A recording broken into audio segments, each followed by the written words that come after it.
बिस्मिल्लाहिर्रहमानिर्रहीम इय्याका नअबुदु व इय्याका नस्तईन। अस्सलाम वालेकुम एस्पायरर्स। मैं हूँ मऊज़ रियाज और आप देख रहे हैं एग्ज़ाम पैन। अच्छा, आप लोगों के इसरार पे now we are going to start CSS president composition sentence correction series. ठीक है, 2000 से लेकर और तकरीबन इंशाल्लाह 2023 2024 जहाँ तक भी CSS के पेपर्स हुए हम ये तमाम सेंटेंस करेक्शन सॉल्व करेंगे। फिर इसके बाद इंशाल्लाह हम PMS और कमीशन के पेपर्स की तरफ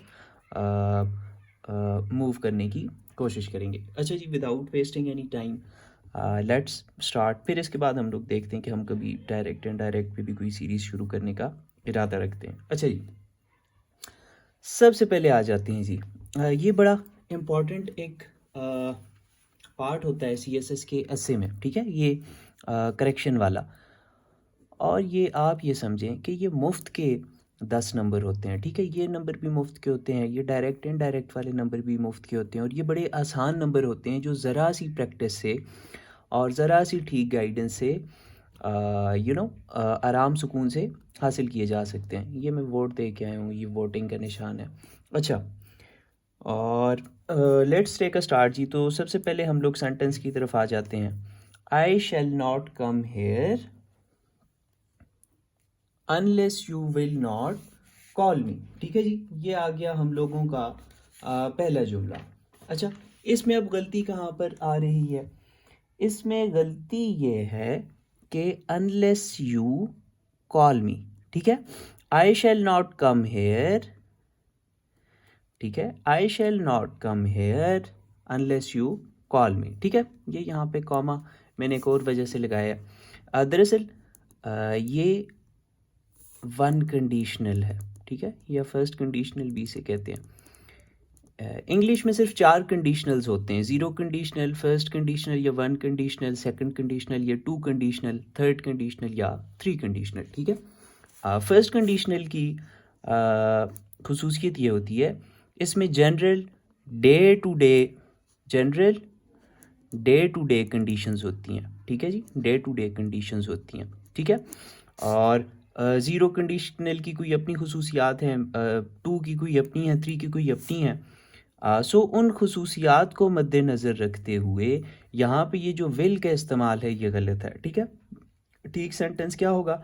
आई shall not come here unless you call me. ठीक है, इसके साथ ये नॉट भी नहीं लगेगा, अनलेस यू कॉल मी। ठीक है, ये विल और नॉट का इस्तेमाल गलत है। ठीक है, क्योंकि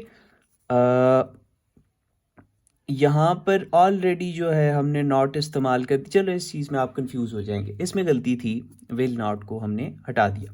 अच्छा, दूसरी चीज़, he does not have some devotion for the project you have given him. अब इसमें ये जो सम का इस्तेमाल है ये गलत है। सम जो होता है ना, सम हमेशा पॉजिटिव सेंस में, कोई चीज़ होने के सेंस में इस्तेमाल किया जाता है, जबकि नेगेटिव सेंस, यहाँ पे देखो नेगेटिव सेंस है कि उसकी कोई डिवोशन भी नहीं है उस प्रोजेक्ट के लिए, तो वहाँ पे आप एनी यूज़ करते हो। तो सबसे पहले तो यहाँ पे एनी यूज़ हो जाएगा। ही does not have any devotion for the, for नहीं, यहाँ पे प्रपोजिशन टू लगेगा। ठीक है, डिवोशन के साथ जो प्रपोजिशन यूज़ होगा वो टू यूज़ हुआ करेगा। ठीक है, ये जो है ना, some, any, little, a little, the little, few, a few, the few, ये आर्ट्स, ईच एंड एवरी, ये टोटल 10 लफ्ज़ हैं। इन 10 अल्फाज के अपने अपने ख़ास मतलब हुआ करते हैं। ठीक है, जिस तरह ये पॉजिटिव सेंस में है, ये नेगेटिव सेंस में है, और 8 दूसरे हैं, उनके अपने अपने इसी तरह के सेंस हुआ करते हैं। ये वाले भी मैक्सिमम CSS के करेक्ट दी फॉलोइंग सीरीज़ में आया करते हैं। और अगर आपको सिर्फ इन 10 के तमाम के ये जो मतलब हैं छुपे हुए ये पता हो, तो ये सॉल्व करना आपके लिए आसान हो जाता है। ठीक है, ये दूसरा हो गया। तीसरा जो I went to either of the 4 hill station है, इसमें तो grammatically I went to all of the 4 hill station, ये तो काफ़ी आसान सी चीज़ थी। Who did you meet on your way to school? देखो, इसमें गलती क्या है? हु, यहाँ पे हु हमेशा किस सेंस में आता है? हु हमेशा आता है कौन की सेंस में। जबकि यहाँ पूछा जा रहा है तुम किससे मिले थे। किससे के लिए हमेशा whom का इस्तेमाल किया जाता है, ठीक है। तो यहाँ पे यही गलती है, यहाँ पे whom हो जाएगा, बाकी सेंटेंस जो है वो ग्रामेटिकली बिल्कुल करेक्ट है, ठीक है। ये इसमें बिल्कुल छोटी सी बात है, किस से की जब भी सेंस आए जुमले में वहाँ पे whom होगा। कौन की सेंस आए कि दरवाजे पे देखो कौन है, who is at the door, कौन की सेंस किसी भी क्वेश्चन में आए वहाँ पे हु होगा। किससे किसी से की सेंस आए, ठीक है, किसी रिलेशन की ये किसी कन्वर्सेशन की, तो उसमें हमेशा whom आएगा, ठीक है जी।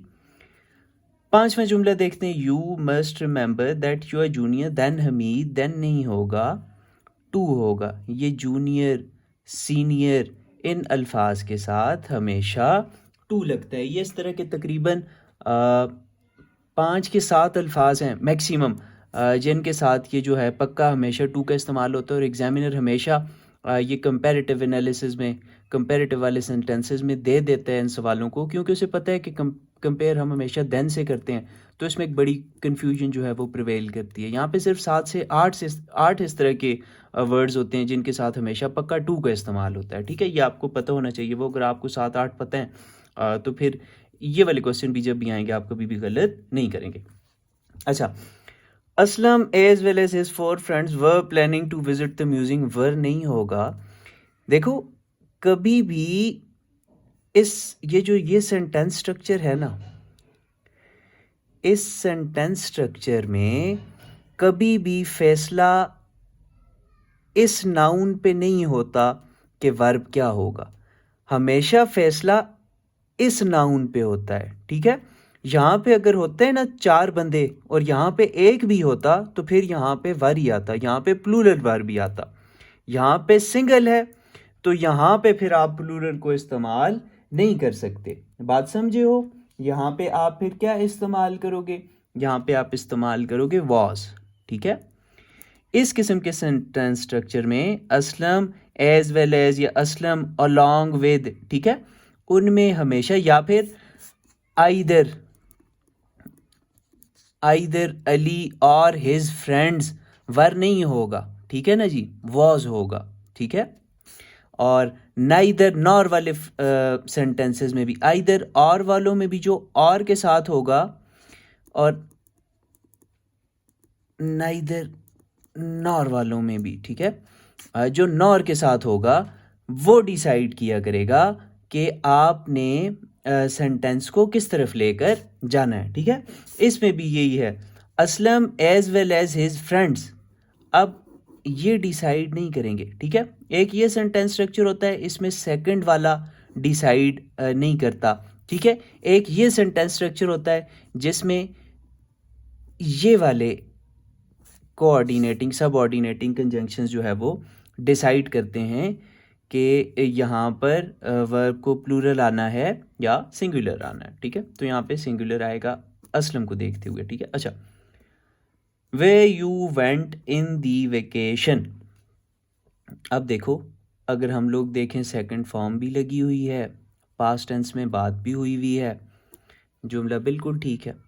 गलती कहाँ पे है, इसमें एक छोटी सी गलती है जो कॉन्सेप्चुअली हमें समझनी चाहिए। बहुत सी जगहों पे मैंने देखा है सेंटेंस की करेक्शन बड़े गलत तरीके से की हुई है। देखो इसमें बिल्कुल एक छोटी सी गलती है, और जिसने करेक्शन की हुई भी है उसे ये नहीं पता कि इसकी एक्सप्लेनेशन क्या है।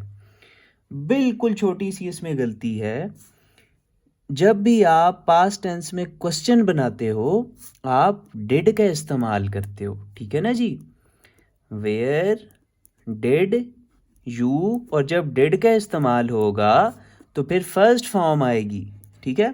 तो एक तो यहाँ पे डिड का इस्तेमाल नहीं हुआ, दूसरी फिर where did you go in the vacation, form को हम फर्स्ट कर देंगे, ये जुमला हो जाएगा बिल्कुल ठीक। This is the youngest and most intelligent of 2 sons, देखो जब 2 चीज़ों का कंपैरिजन होता है ना फिर ये वाली डिग्री नहीं आती, ठीक है, फिर कंपैरेटिव डिग्री आती है।